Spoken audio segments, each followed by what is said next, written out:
The following program contains graphic material, including offensive language. Viewer discretion is advised. Okay. Rockin' Nicole. Yeah. Rockin' Nicole. Rockin' Nicole. Oh, once she grabs, she won't let go. Rockin' Nicole.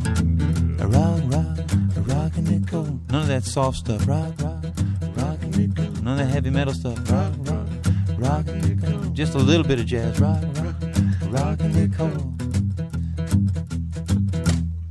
What do you think? I love it. That was great. Thank There you go.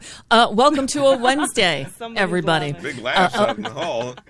Not, none of that hard stuff, none of that soft stuff. Just a lot of talk, actually, here on the program. Welcome to a Wednesday. I just, I'm choking on the words because I don't quite know where to go with this. I'll explain in a moment. Let me first tell you, I'm excited about our guest today. Our guest is, I'm not much of a sports person. My husband has made his living in the sports world for 30 some odd years. He was an agent for professional baseball players. But sports is not a thing with me. But there's one guy who's a sports journalist who I really like, who I've had the opportunity to interview a number of times over the years, and I always enjoy talking with him. And that's Dave Zirin, because his niche is kind of the intersection of sports and politics. He's the sports editor at The Nation magazine, right? Who knew The Nation had a sports editor? Well, because of the work Dave Zirin does. He has a podcast, Edge of Sports. That's his Twitter handle as well. And he's written something like 10 books. Yes? Why did you cut 10 years off? I caught 40 years. Sorry. I was trying 40 plus. I was trying to, make you seem a little younger rather than the anti-dilute, what is it? Never mind. Rather than the old fart you are. But anyway, Dave Zirin has written 10 books. I don't know if this is his 10th or if his 11th, but it's called The Kaepernick Effect, Taking a Knee, Changing the World. And, it's a topic I'm interested in. I think what Colin Kaepernick did is extraordinary. But this is not a book about Colin Kaepernick. It's about the effect he has had, or his taking a knee had, and still has, on younger athletes and other athletes everywhere. So we'll save that. He'll be with us at the bottom of the hour. I encourage you to stick around because I always have a great time talking with Dave Zirin. And today's topic, I think you will find interesting.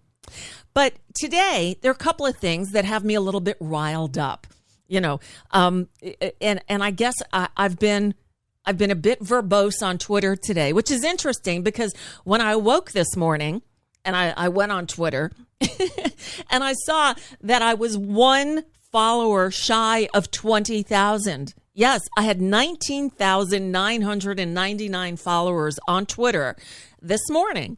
And so, I posted something like, who's going to be my 20,000th? And then I went about my business, in which I tend to offend people because it's what I do. So now... I'm afraid to look. Now I'm down to, let's see, where am I now? Oh, I'm back up at 19,997.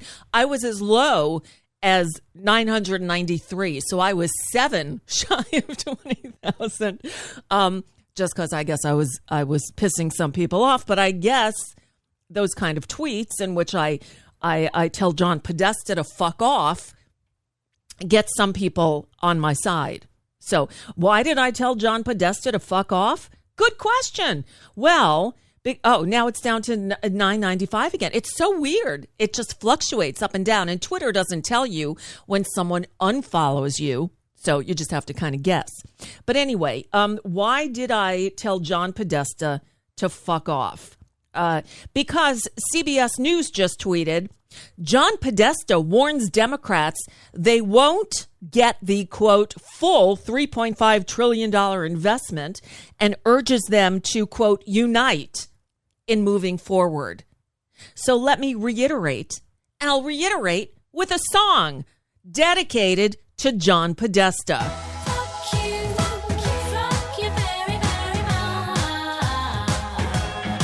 Okay, so what's going on here is, and if you listen to the mainstream corporate media's framing of what's happening, progressives are trying to tank Biden's agenda. Well, you know what? Both parts of this infrastructure package are Biden's agenda. The part that's already passed the Senate, the one, and I hate couching it in terms of the cost of the package. So let's use the equally bad names that the people who wrote the bills gave them and the media calls them. So it's the BIF. The BIF is the first part, is the hard infrastructure bill, the one that already passed the Senate and is ready to go. It passed the House in a different version. Then the Senate made some changes, so it has to go back to the House, and they have to pass it in the same form that the Senate passed it. Then it can go to Joe Biden. But think back. Remember, as they were planning this bill, they set it up as a two-parter. There was the BIF, which stood for Bipartisan Infrastructure Framework. But it's stuck. So that's what it's called, even though it's not a framework anymore. It's a fully fleshed out bill, but it's still the BIF, right? The other one is the reconciliation package.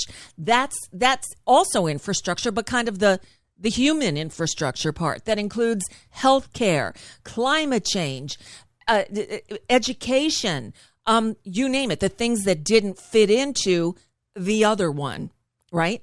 And it is a larger package. It's $3.5 trillion over 10 years. So figure $350 billion a year, which is a hell of a lot less than we spend on many other things. And this will actually make life better for millions and millions, hundreds of millions of Americans. So you think, what was 20,000? Jeffrey Kale says, I think I was number 20,000, Nicole. You're not, because I still don't have 20,000 followers on Twitter. You might have been for a fraction of a second, and then someone unfollowed me or blocked me. So, story of my life. Love me, know me, love me, hate me, block me. Okay. So let me share with you one of the best explainers that I found of what's going on. And it's from Greg Sargent, who writes daily. He writes a column, actually more than daily. He writes numerous times throughout the day at the Washington Post. It's called the Plumline blog. But, it's labeled as opinion. But what Greg Sargent writes is they're not opinion pieces. They are fact-based. But it's sort of like what I do. I hope what I'm saying is based in fact. Yes, I give my opinion, but I'm always based in fact. And as you know, hopefully from experience, if I get something wrong, I want you to correct me, because the last thing I want to do is give out fake news. That's not what we do here. Anyway, so Greg Sargent, he wrote this yesterday. On the Plumline blog at the Washington Post. And the headline reads, Biden's agenda is in trouble. It's absolutely clear who is to blame. And it's not a long piece, but there's so much information in here that will dispel some of the bullshit that you're hearing from those corporate media jerks and the trolls on online. So here's what Greg Sargent wrote. As Democrats hurdle into the final stretch of negotiations over the multi-trillion-dollar reconciliation bill. I need to qualify one other thing. Sorry. He constantly uses the words centrists and moderates. Okay. I don't believe there are centrists or moderates. And if we're talking about Joe Manchin and Kirsten Sinema and Josh Gottheimer or whatever his name is, let me, the name of those okay, here, the moderates. They're not moderate. Susan Del Bene, Josh Gottheimer, Stephen Horsford, Stephanie Murphy, Mike Thompson. Those are these conservatives in the House who are now threatening to blow up the deal that they already negotiated. They had a deal set up. So let me go back and read Greg Sargent, because he explains what the deal was, and it still is, and the progressives are trying to stick to the deal, and the conservatives are saying, deal? What stinking? We don't need no stinking deal. I'm paraphrasing, obviously. Okay, so Greg Sargent writes, as Democrats hurtle into the final stretch of negotiations over the multi-trillion-dollar reconciliation bill, centrists holding out against its spending levels are spinning a new narrative about how we got here. Don't let them get away with the rewrite. If President Biden's agenda does implode, which seems at least possible, the centrists themselves will be the ones to blame.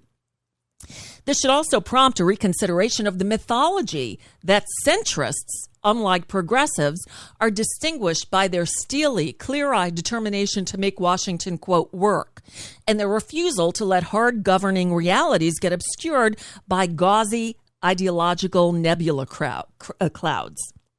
The latest standoff concerns the process by which House Democrats will pass the $1 trillion bipartisan hard infrastructure bill that passed the Senate and the $3.5 trillion human infrastructure reconciliation bill. Politico reports on the latest threat from centrist House Democrats. Quote, a group of 5 to 10 House moderates have signaled to leadership that they would be willing to let the infrastructure bill fail rather than be held hostage by liberals over the broader spending bill. It's a more attractive alternative to them than having to vote for painful tax increases to pay for an unrestrained social safety net expansion, according to a person familiar with the discussions. Senator Kyrsten Sinema has made similar threats. Meanwhile, Senator Joe Manchin wants a reconciliation pause. This is likely posturing. Centrists want to reduce the spending and taxes in the reconciliation package and want Democrats to pass the infrastructure bill on September 27th, as House Speaker Nancy Pelosi has agreed to try to do. But progressives are vowing to vote down that bill until the Senate completes a reconciliation bill. So, such centrist threats seem designed to increase leverage. The centrist story here is that they piously want to get something done, but they're being held hostage by progressives in thrall to the in-the-clouds ideological fantasy so radical that voting for this would be worse politically for them than imploding Biden's entire agenda. A review is in order. This situation largely flows from the fact that centrists, conservatives, such as Manchin and Sinema, insisted on pursuing a bipartisan infrastructure bill in the Senate. Progressives opposed this, believing correctly that it would squander valuable time, and because Democrats could always pass everything by reconciliation alone. But progressives essentially accepted this outcome. Remember, back in March, progressives reached a general understanding with the White House. They would swallow the need for moderates to try for Republican support on infrastructure, with the understanding that progressive priorities would pass by reconciliation later. So progressives made accommodations at the outset. The two-track strategy arose to ensure that the two sides would exert leverage on one another, holding the party together. But a small band of he says centrists, I say conservatives, threatened to oppose a procedural vote to start the reconciliation process, forcing Democratic leaders to rupture the two tracks with a planned September 27th infrastructure vote. There was never any serious rationale for that. But regardless, it is in response to that move that progressives are threatening to vote no.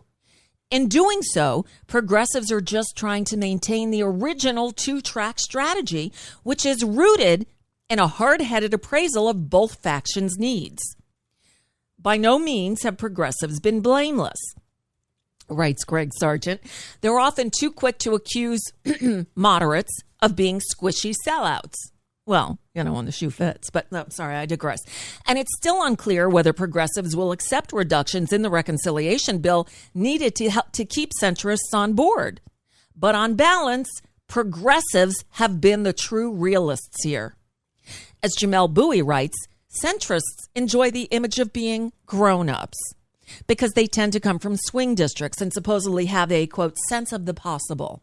But as Bowie notes, progressives have already reduced their reconciliation demands, and they have a more realistic assessment of the politics.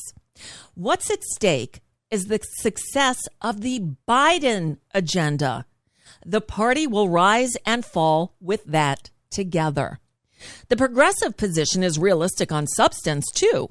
As David Dayen notes, the centrist tendency to start with a generalized aim of lower spending levels for their own sake creates artificial constraints on our investments in our country and people, regardless of the value of their returns. What's more, it'll be disastrous if the U.S. goes into this fall's global climate conference without passing a very robust climate agenda via reconciliation, potentially hamstringing U.S. global leadership and our long-term ability to do what scientists say is needed to curb global warming. Aren't those who want to avoid that scenario the true realists? Here's more realism. If progressives do vote against the infrastructure bill, the world won't end.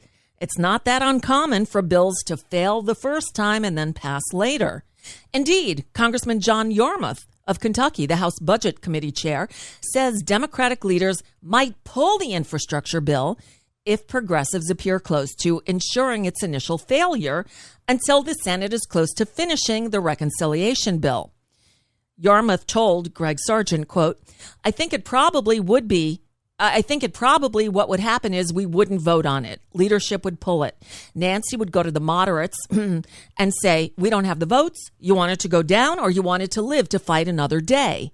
And that would be okay. It would be a step toward the eventual goal of getting Biden's whole agenda right. In this scenario, both sides would get their way. This time, progressives are the ones focused on a hard-headed inside game assessment of how to make Washington work, one built around the sort of ideal of compromise that centrists constantly claim to represent. Greg Sargent, you hit the nail right on the head. Right on the head. Because that's what this is all about. As he calls them, centrists or moderates.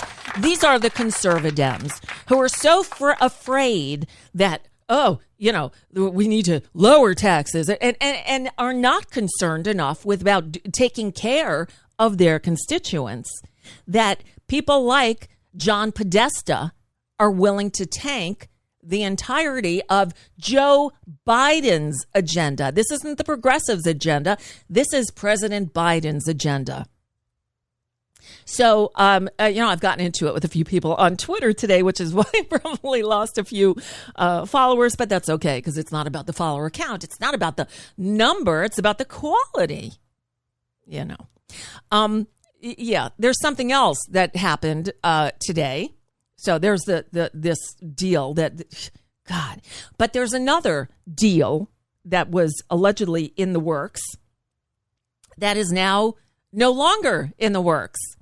The headline reads, Republicans and Democrats unable to reach deal on bill to overhaul policing tactics in the aftermath of protests over the killing of Black Americans.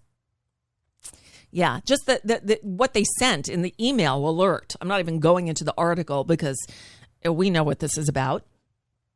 The Washington Post wrote, a bipartisan group of lawmakers has failed to achieve a long-discussed overhaul of police practices meant to stem the killings of Black citizens at the hands of law enforcement officers, an aide to one of the members said Wednesday. Senators Cory Booker, Democrat from New Jersey, and Tim Scott, Republican from South Carolina, along with Representative Karen Bass of California, had been negotiating for months. They were unable to resolve the issue of whether to loosen or eliminate the doctrine of qualified immunity. That's the sticking point. Qualified immunity shields police officers and police departments from any civil liability in cases of misconduct. So a cop could maim you, assault you, kill you, and you have no recourse. You cannot hold them civilly responsible. And we already know that the court system rarely holds these killer cops criminally responsible. So this is basically a free, get out of jail free card for cops to continue doing the shit they've been doing for decades or longer, for centuries, let's put it that way. And that would be a red line for me too. There would be no bill, no compromise if the Republicans insisted on keeping qualified immunity, and they did. So here we are. And the one thing they're still not talking about, the filibuster. The filibuster would fix it all. But you got Kyrsten Sinema and you got Joe Manchin, who are by no means, by any stretch of the imagination, centrists or moderate. They are not moderate. Moderate is middle of the road. Moderate is someone who would, bring down the temperature a little bit, right? A centrist is someone in the middle. We don't have centrists in this country anymore. We have right wing and left wing. Seriously, I think the right wing is a hell of a lot more dangerous than the left. But really, this is where we are. We are at an impasse. And then there's the whole debt ceiling fight. You know about the debt limit, right? While, the former guy was in office, the Democrats went along with them. And what they did was, rather than each time the orange idiot increased the debt, which he did by almost $9 trillion in 4 short years, way bigger spending than Joe Biden or Barack Obama or anyone else. He ran up the tab. But they didn't have to raise the debt ceiling because they suspended it, and the Democrats went along with them. Because the Democrats are the adults in the room. Look, as much contempt as I have for many of them, and I do, and the party as a whole, at least, they were trying to do the right thing here. But as we've learned, especially with Mitch McConnell as Senate Minority Leader, no good deed goes unpunished. Because Mitch McConnell is going, we're not going to help you raise the debt ceiling. Now, know this. The debt ceiling, or debt limit, however you want to call it, is the amount of money that the country, that the U.S. government can legally borrow to pay our bills. This is only dealing with past debt, not current debt, not future debt. This is the money that Donald Trump added to the national debt, that they will not increase the debt limit to ensure that we can pay the bills that they approved. You know why I talk about opposite world all the time. This is Donald Trump's debt. This is his $2 trillion boondoggle giveaway to the wealthiest in this nation, to the millionaires and billionaires that didn't help you or I one iota.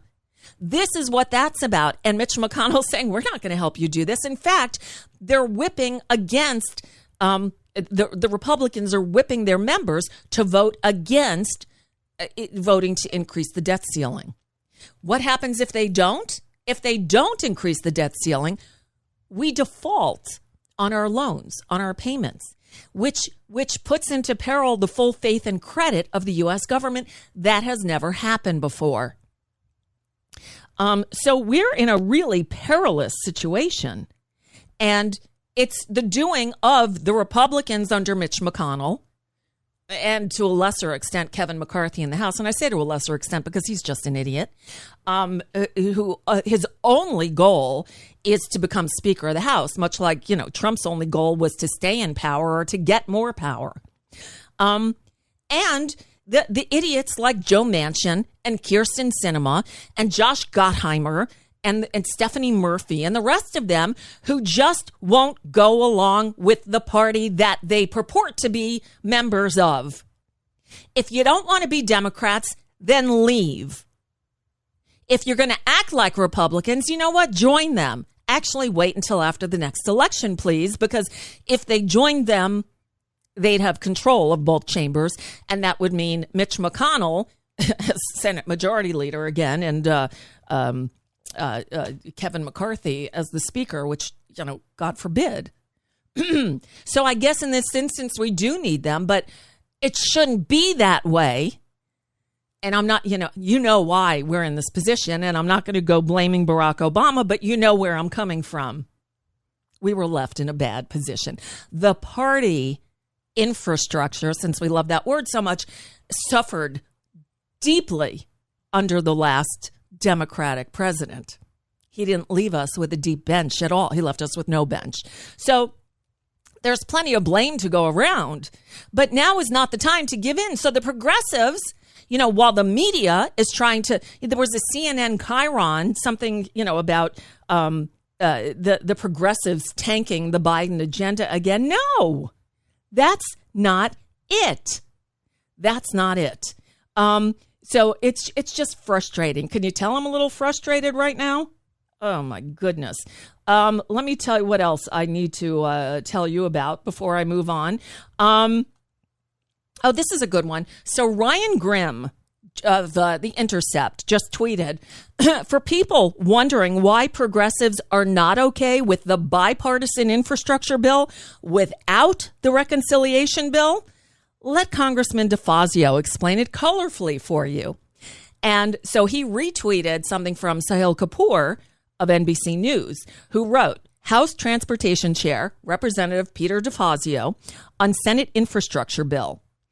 Quote, the crap written by those 12 rump senators who are all pro-fossil fuel actually does virtually nothing to reduce fossil fuel pollution from transportation. So I'm trying to fix that in reconciliation. He continued, they basically took out all of our climate provisions. They took my electric bus program and they cut it. And then they said, and a third of the money has to be spent on fossil fuel buses. I mean, they're such jerks.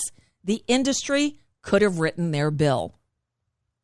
That's why both bills need to go. The BIF, the hard infrastructure bill, the one that these conservatives want to, want to pass without the other one. That's what Peter DeFazio is talking about there.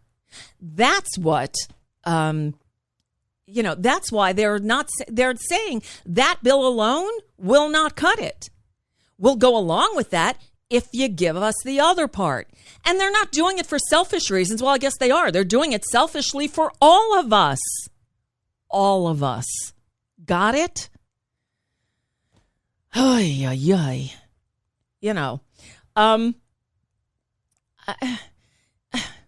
And then, all right, so there's something going on with CNN because someone else just tweeted, Waleed Shahid tweeted, atrocious and misleading Chiron at CNN, considering that the reconciliation package is also Biden's agenda. And what their Chiron says, here, let me see if I can't pull this up. I can. The Chiron says, progressive Dems dig in, threaten to tank Biden agenda. Again, the whole thing is the Biden agenda. The reconciliation bill is Joe Biden's agenda. They split it into two pieces so each side could have some leverage over the other side. If the progressives say, all right, we'll vote for this one now and we'll deal with the other one later, later on in the fall when they get it finished written. The conservatives, who aren't centrist or moderate, will not vote for it.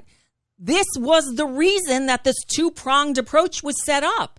So each side had some leverage over the other side. And now the media and the conservatives are trying to vilify the progressives. Well, sorry, that doesn't work. You can't do that. Well, they can. That's the problem. They can, so they figure they will. So I will be cheering on the progressives, from Pramila Jayapal to AOC, to as many of them who vote against the hard infrastructure bill. They're not trying to kill the bill. They're just trying to delay it until the other one is ready, and they can let the deal that they cut play out. And why so many in the so many Democrats, John Podesta, I'm looking at you, are willing to tank the deal that they negotiated. That's why Democrats lose. That's why we lose. I don't get what they don't get. I just don't understand it. Oh, man. All right, Dave Zirin is going to be joining us any minute now. I wonder if I have time to do this. Yeah, that's not the one I wanted to play for you. You know, I told you after a very long dearth in fun parody songs, there are a number of them. And that's not it either. All right. You know what? I'm going to play one. This one comes from Don Karen of the Parody Project, and with somebody else, with David Cohen. And, you'll see. All right. So take it away, Don Karen, if I can find the right. Oh, here it is. All right. So we'll do it this way. I hope this all works. We'll find out in a moment. Here. All right. Well, we'll try this. I got to get rid of the other stuff on the screen. Let me try it this way. And I'm keeping an eye out for Dave Zirin, who could be joining us at any moment now. Oh, that's the wrong one. Okay, this is the one. Is it? Sorry. I know this is really entertaining radio, isn't it? But it'll be worth it. I promise you when I play for you. All right. I think this. All right, here we go. All right, take it away, Parody Project. Someone told me it's not happening with this crew. I do believe it. I do believe it's true.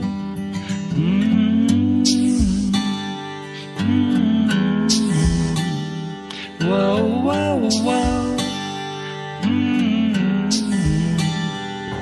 They're a waste of our tax dollars from the East Coast to the West.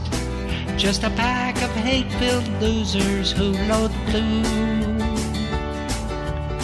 Yet they can stall and make a fuss as they try to stop change coal. Their constituents all love it when they do. And they do. Yeah, 100% of my focus is on stopping this new administration. Doesn't look like it is happening with this zoo. I do believe that. I do believe it's true.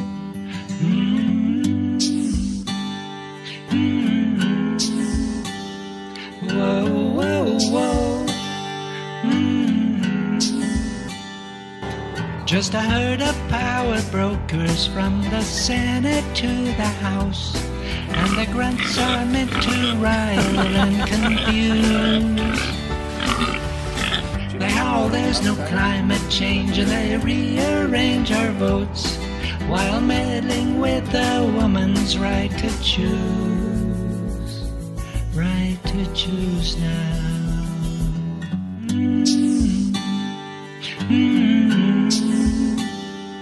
Whoa, whoa, whoa. McCarthy shows no honesty, McConnell's insincere, and Ted Cruz is most unkindly, and he's dumb. I just love to twerk. MTG's susceptible to changes in her rages, and did Mo Brooks wear a Kevlar vest for fun? Will you fight for America? Jordan is reactionary, Gates is sure no missionary, caucus plots in secrecy, and gun the works quite frequently. What a gap we do not care to see with this crew. It's a zoo. Yeah, this crew is a zoo with this crew. The Parody Project, Don Karen, with this crew. So there's our conundrum in song. All right. I'm still waiting for Dave Zirin. He should have been here by now. Oh, and there he is. I love it when things work out the way they're supposed to. All right. So while I get his shot set up, let me once again tell you that Dave Zirin's new book is out. It came out last week. I'm just getting our shot set up, Dave, so bear with me for 1 second here. So Dave Zirin of The Nation, of Edge of Sports podcast. You know what? I'm just gonna do this, and I think we're there. We're good. Hey, Dave Zirin, how are you? Hello, Nicole. How are you? I'm, hanging in there. Riled up and angry as usual, but here we are. I'm loving your book, though. So I'm so glad you could join us today. The book, as I mentioned earlier, is called The Kaepernick Effect: Taking a Knee, Changing the World. And at first when I was waiting for the book to arrive, I'm thinking, all right, so it's going to be a book about Colin Kaepernick and what he went through and how he got to this point where he took a knee and made a stand and cost himself a career, his career, but he stood on principle. But that's not what this book is about at all. It's really about the effect of Kaepernick's action on athletes and regular citizens, but really in this case, athletes from high school kids on up. And I got goosebumps reading it. I'm so impressed with young people today. I wasn't so impressed with maybe my generation, but the young people, I feel really confident in turning everything over to them because they seem to know what's up. And it's evidenced by this. So what gave you the idea to do this, to do the effect of Kaepernick's actions? Well, it's interesting. First of all, I got to ask you just straight up. Am I echoing to you, Nicole? No. Are you sounding echoey? Hold on. Only a little bit on my end, but I can ride through it, no problem. Okay. While you do that, I'm going to make sure. I always look to the chat room, so they'll let me know, and I'll play with the sound here. You shouldn't be echoing because you're only coming in on that one channel. Yeah, it's okay. Just a little echo. I can stand it. Okay. As long as it's the chat room say it's good, I'm happy to ride on.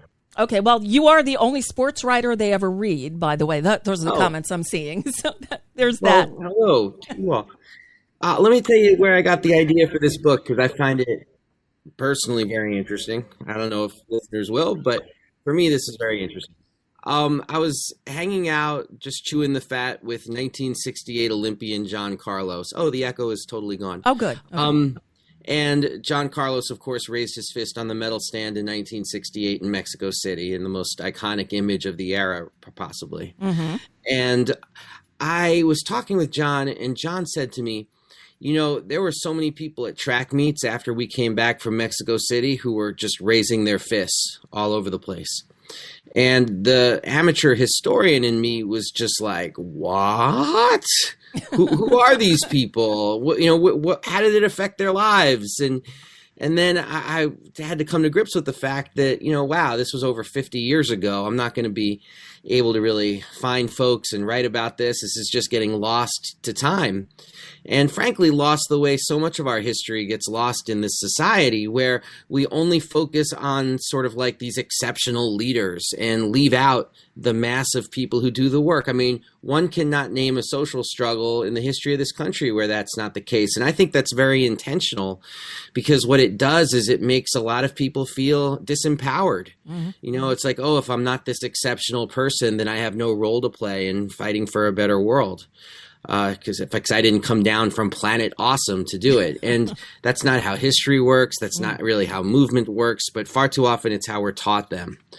And certainly I saw that in what John Carlos was saying to me. It's like, wow, there was this mass of people who were supporting you, but we don't hear about them. There's no book about them. So that got me thinking about all these young people who I'd read about and had written about over the last 5 years who had taken a knee during the anthem to protest police brutality and racial inequity, taking that knee during the anthem because they really are protesting the gap between what this country promises and what it delivers to particularly Black and brown communities. So they were protesting the gap during the playing of the national anthem. And I'd seen all these one-off and written some of these one-off stories, and I started to think about it more holistically and thinking, wow, if you think about it, this was just what was ping-ponging inside my head. These stories took place all over the country, red states, blue states, small towns, big cities. I'd love to do a book where I center their voices and let people understand this as a national reaction to what Colin Kaepernick did, because Kaepernick's great contribution to struggle, I would argue, is that he gave a method by which one could express their discontent, not just as athletes, but as citizens. Like if you or I, Nicole, were at anything from a swap meet to an NFL game and the national anthem was played and we decided to take a knee, everyone would know what was going on. Right. No one would think you lost a contact lens, for example. Right. Everyone would know what was going on. That's Colin Kaepernick's gift. And that's what a lot of these, particularly the young people, ran with. And most of them were in a state of dissatisfaction and anger before Colin Kaepernick ever took a knee. But when he took a knee, they saw a method by which they could turn anger into action. Now, so that's what the book, it was just going to be this nice, modest book where I center their voices and they tell their stories. But it really changed for me during the summer of 2020 after the killing of George Floyd, because I started to think more about the demonstrations that were taking place. And this is during summer of 2020. I'd already interviewed a lot of the people for the book. And I was thinking like, wow, I'd read in the New York Times that collectively, the George Floyd demonstrations were the largest demonstrations in the history of the United States in terms of numbers and the fact that they occurred in all 50 states. And in the middle of COVID, too, which adds a whole other different element on it. Yeah. Yes. And it's just, I was thinking to myself, gosh, I wonder what all the folks that I spoke with are going through. So I started the process then of, called my editor, said, hold off on the book, and started calling them and asking, how are you responding to this? Do you feel vindicated because of your own situation, which was much more isolated when you took a knee? And I also asked, what are you doing? As these historic protests are taking place. And everybody with whom I spoke was an organizer. They were out there in the streets. They were doing things. They were feeling optimistic. They were feeling vindicated. Like it was such a vibe of, okay, we were doing this. We were isolated. We were called all the terrible names you could think. And then now the entire country is having this reckoning that we were trying to do years ago. And that to me then changed my idea about the book, because then I started to think, okay, many roads may have led us to the summer of 2020, but one of them runs straight through the playing fields of the United States, and that story needs to be told. And you tell it beautifully, as you tend to do. So, Dave Zirin, you do, as evidenced by the comments I just read from the chat room. I'm not a sports person. I know I'm not a sports person, but I always enjoy reading you, and I always enjoy talking to you. And thankfully, you've graced my shows for the last 10 years or more. And I appreciate it. And I always enjoy our discussion. So this book is no different. But I got to say, this was a moment and an issue that resonated, because Colin Kaepernick is not the first athlete to make a stand. You mentioned John Carlos, and that had some repercussions. But my husband has spent over 40 years as an agent for professional baseball players, and one of his clients was Carlos Delgado, who was a player for at the Toronto Blue Jays and then the Mets. But with the Mets, he just, there was after 9/11, I guess they started standing for God Bless America or something. They started playing that at baseball games, which they never did before. And he chose not to come out for that, and took a lot of criticism for it. And just got criticized for it, but it never caught on. He never got accolades or props for doing it. It was just his personal thing. So what was it? Is it just because so many people were feeling what exactly Colin Kaepernick was protesting? Because it was a perfect storm for Colin Kaepernick, an absolutely perfect storm. I mean, first and foremost, you had a movement in the streets in mass numbers. Second of all, that summer, Colin Kaepernick first did not stand for the anthem in August of 2016. And that summer was particularly volatile because of the police killings of Alton Sterling and Philando Castile. And both killings were videotaped, and both killings went viral, which of course is very traumatizing for folks. So there were protests, there was anger, and Colin Kaepernick was feeling that anger too. And, so that was one factor that created the perfect storm, is this existence of a movement that was absolutely on fire at the time. The second thing that made it huge is that this is the National Football League. It's the closest thing to a national religion that we have in this country, right, or a national language even that we have in this country, closest thing to a monoculture that we have in this country at this point. And, we don't all watch the same shows anymore. We don't all listen to the same music. I mean, things are sliced and very diced. fragmented. Yes. Yes, and football is one of those last things that brings a lot of different eyeballs together. And of course, the most prominent position in football is quarterback. Mm-hmm. So here you have a and also the NFL is known for its hyper-patriotic excess, particularly after 9/11. So here you have Colin Kaepernick challenging all of that by refusing to stand for the anthem, and the amplification of what he was doing was just through the roof, because it was the National Football League. So, but there's another element in this perfect storm, and that's the very existence of Donald Trump, not to mention the entire presidential race that was going on in August of 2016. Right. Because for Colin Kaepernick, the fact that there was a presidential election going on was a 1,000% an irrelevancy to what he was doing. It had much more to do with Alton Sterling and Philando Castile than it did Donald Trump and Hillary Clinton. But I think here, to be very frank, you see some of the differences between the two parties in this country, because it was immediately an issue everybody was talking about. And the Donald Trump campaign's response was, we're going for blood.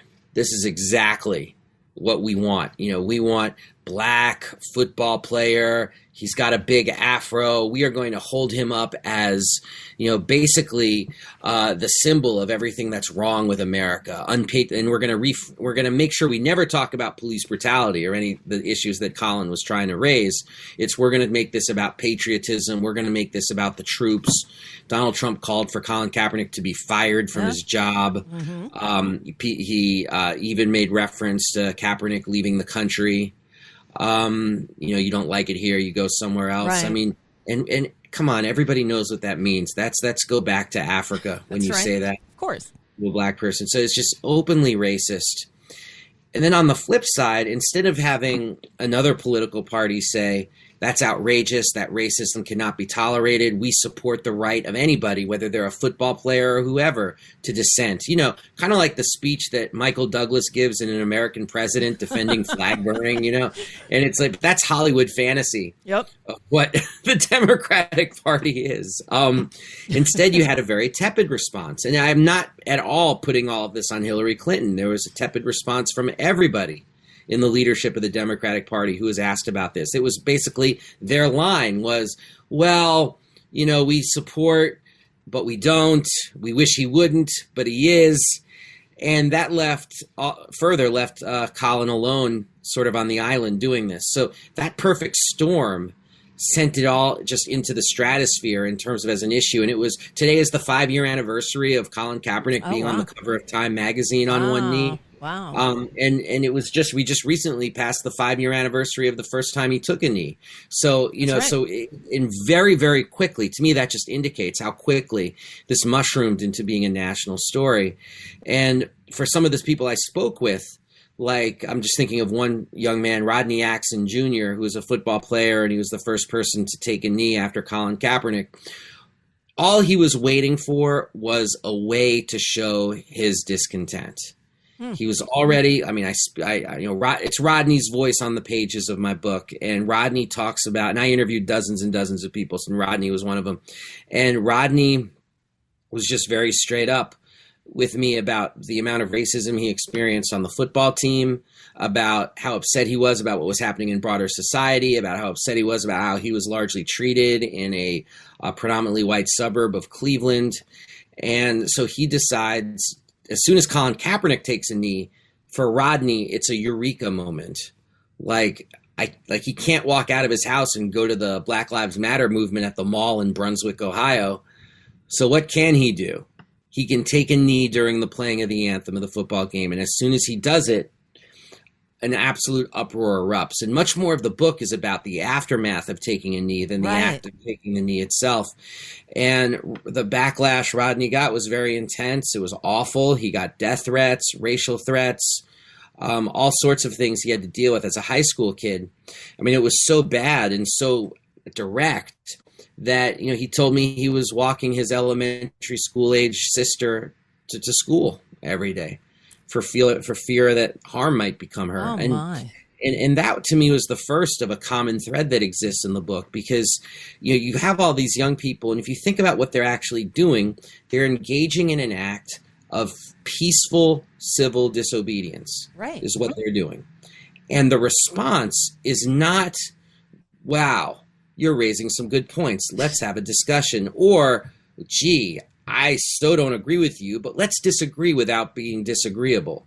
No, the response is violence. Right. Threat of violence. And that to me is, I wrote this book before all this recent stuff with either the masks or the, critical race theory stuff. And you see this on the side of the right, that it's like they think violence is an appropriate and proper political reaction to somebody saying to them, gee, maybe this world isn't the way it's supposed to be.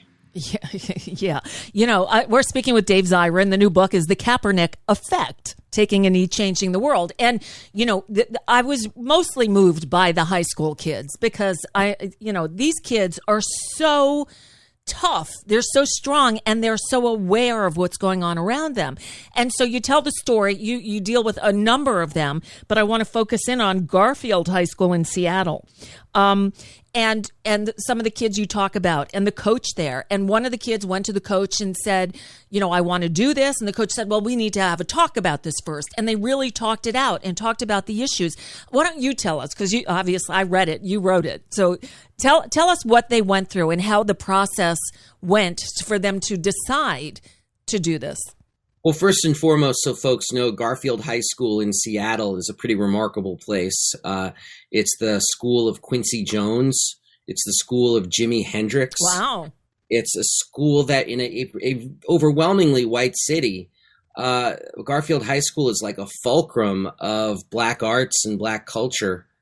And it makes sense, therefore, that this would be the school where first players on the football team would say, we want to be part of this movement against racism. And this predominantly white football team said, we're going to take a knee because if there's a problem that affects one of our teammates, it affects all of us. Mm-hmm. And so the coach, Joey Thomas, said, well, we're only going to do this if we do it as a team. So let's have a team discussion about this. And sure enough, through the process of debate and discussion, as well as an analysis of the national anthem and its history and the verses we do not sing. The third verse, which they talked about at length, right? The infamous third verse. And with all of that, they all decided to take a knee. Now, you would think that in a city like Seattle, so liberal, that they would be feted for this. But the reality was Coach Thomas, he had his tires slashed of his car. Actionable death threats were called into the school. Students received individual threats.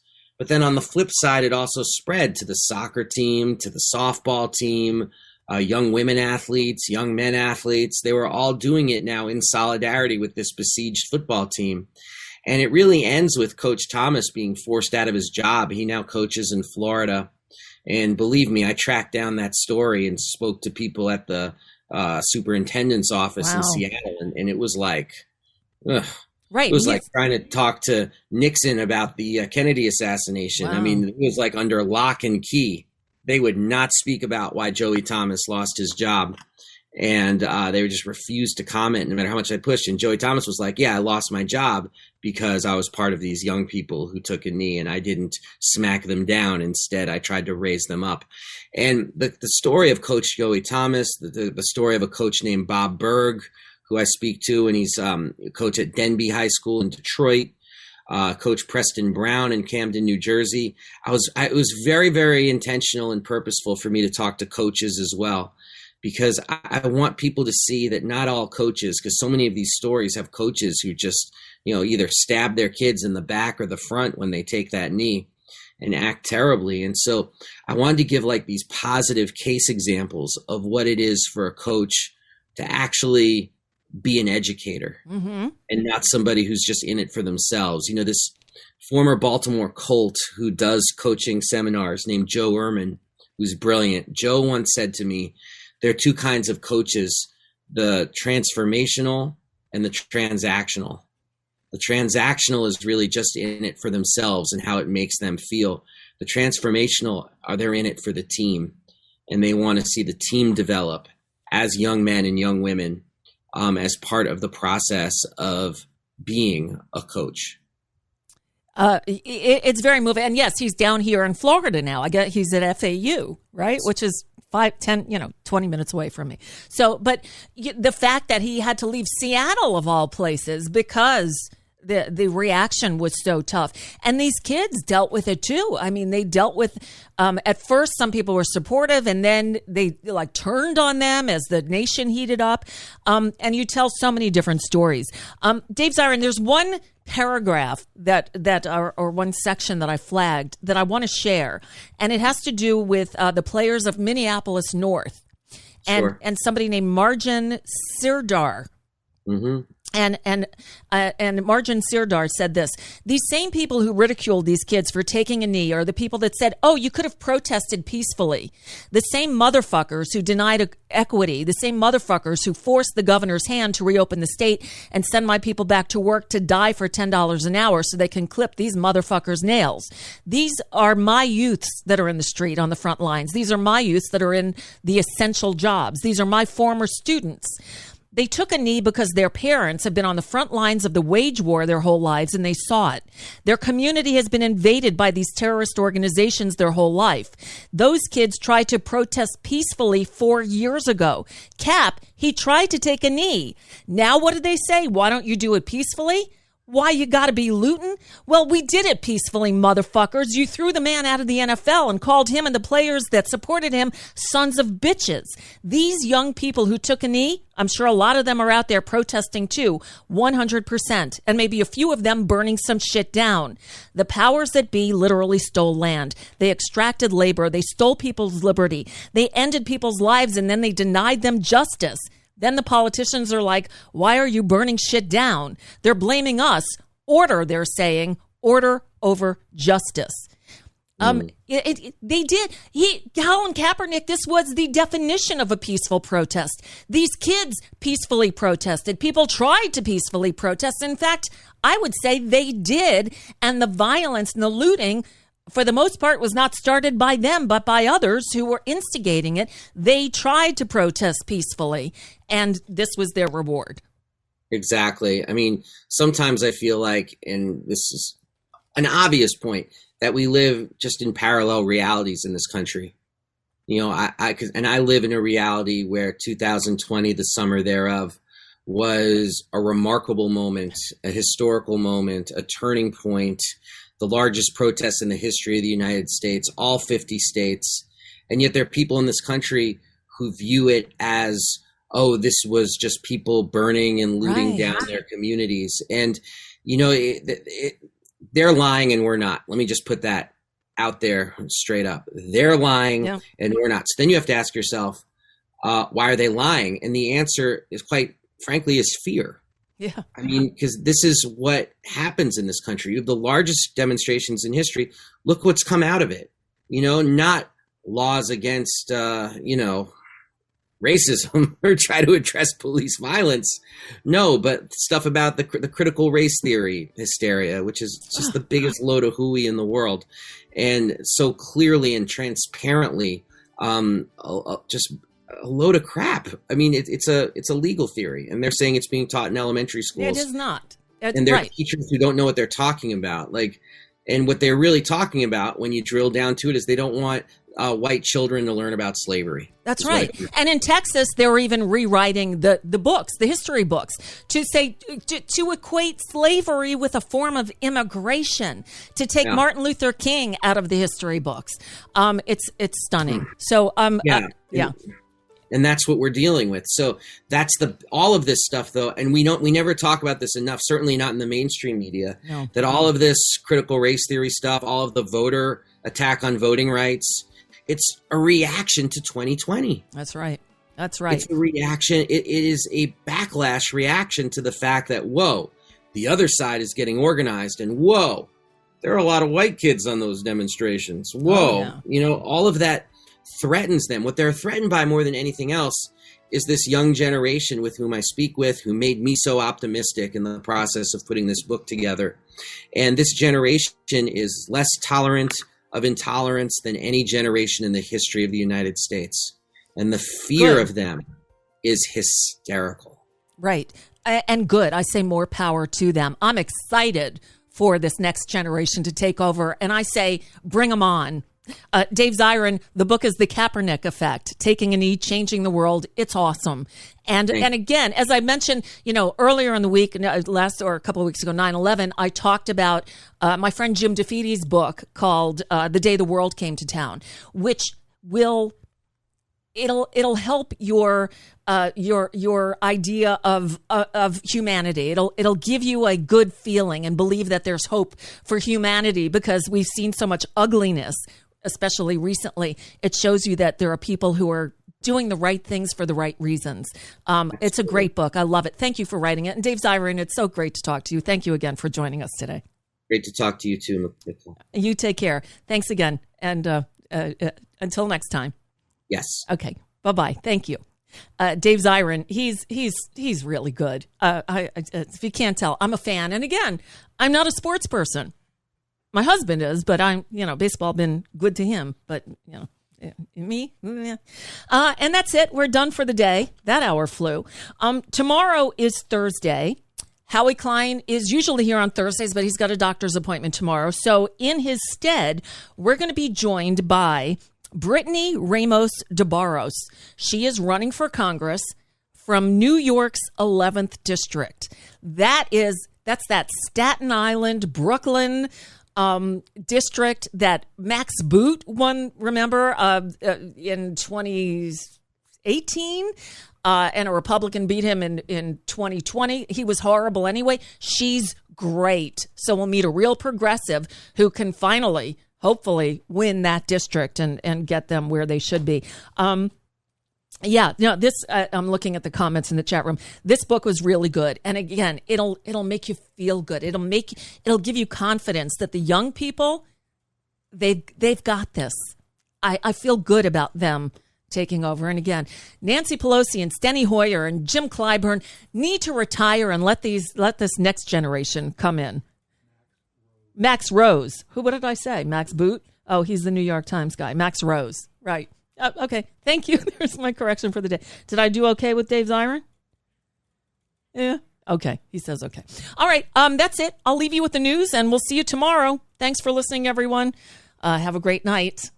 Bye. It's time for Nicole Sandler's What's News from NicoleSandler.com and the Progressive Voices Network. It appears we have a standoff at the Capitol. House Democrats passed a bill Tuesday night that would suspend the debt ceiling, avoiding a potentially catastrophic debt default. But Senate Republicans have insisted they will not vote for the suspension, setting up a standoff over an issue that both sides agree on. Failing to deal with the debt limit could upend financial markets and even disrupt basic government operations. Mitch McConnell's signature obstruction could not only tank the good faith and credit of the United States, but it's just one part of a larger and potentially even more catastrophic outcome that the entire two-pronged Biden Build Back Better infrastructure plan could be completely derailed, too. So now President Biden is taking a larger role. Both Speaker Nancy Pelosi and Senate Majority Leader Chuck Schumer go to the White House on Wednesday to meet with the president, and so will a cross-section of House and Senate Democrats. Some of those making the trek include progressives Pramila Jayapal, Mark Pocan, Barbara Lee, and Jim McGovern, and conservadems Josh Gottheimer, Stephanie Murphy, Stephen Horsford, Suzanne DelBene, and Mike Thompson. Pramila Jayapal is the chair of the Congressional Progressive Caucus. Gottheimer leads the Problem Solvers Caucus. and is probably the most vocal conservative in the House.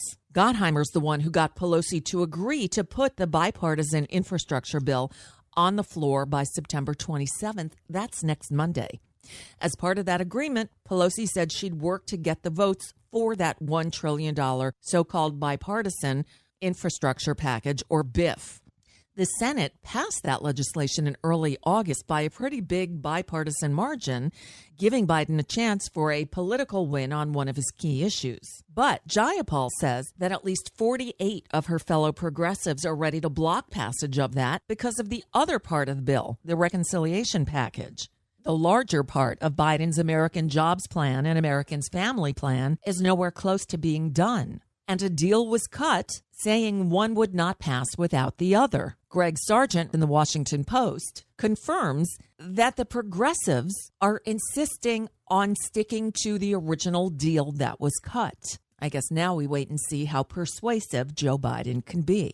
Speaking of the president, he addressed the United Nations General Assembly on Tuesday for the first time since becoming president. He said that the United States was, quote, opening a new era of relentless diplomacy, that he's determined to work closely with other world powers to address global threats following the American military withdrawal from Afghanistan. Biden also said his administration would dedicate its resources to ending the pandemic, fighting terrorism, and adjusting to shifting global power dynamics to better collaborate with other nations on matters of common concern, such as trade and cyber threats. And the president vowed to double U.S. spending on international climate aid to $11.4 billion a year by 2024. But critics tell us the raised figure still falls far short of what U.S. allies are contributing, and it represents roughly 1/8 of what the world's largest historical emitter would need to pay to account for its cumulative share of carbon heating the planet. Moving on. Although the former guy and his minions have claimed that the 2020 presidential election was riddled with fraud, a newly discovered memo shows that many of their lawyers' election fraud claims against Dominion voting systems and election software company Smartmatic were not true. Shocker.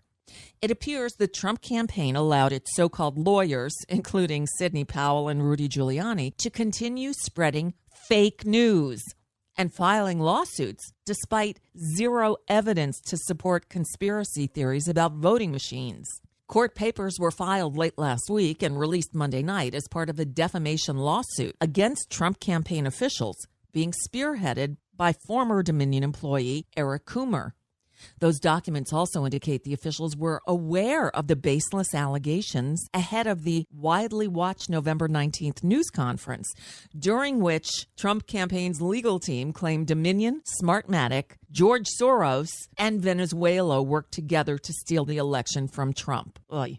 Meanwhile, the former guy filed a $100 million lawsuit Tuesday against his niece, Mary Trump, and the New York Times, claiming they conspired to obtain his tax records for the Times Pulitzer Prize-winning story on his finances. The lawsuit claims that Mary Trump and the 3 New York Times reporters, Suzanne Craig, David Barstow, and Russell Buettner, were engaged in a, quote, insidious plot and an extensive crusade to obtain Trump's taxes. The Times responded with a statement, quote, the Times coverage of Donald Trump's taxes helped inform the public through meticulous reporting on a subject of overriding public interest. This lawsuit is an attempt to silence independent news organizations, and we plan to vigorously defend against it. Mary Trump's response was quicker and to the point, quote, I think he is a effing loser. But she used the full word, and we tend to agree. I got the news. And that's just a bit of what's news for now. I'm Nicole Sandler. If you appreciate these reports and the Nicole Sandler Show, I hope you'll consider making a contribution. My work is fully listener supported, and I can't do it without your help. Find out more at NicoleSandler.com, and please click on that donate button. And you guys got me over 20,000! 20,002 Twitter followers. All right, I'll see you tomorrow. Bye, everyone.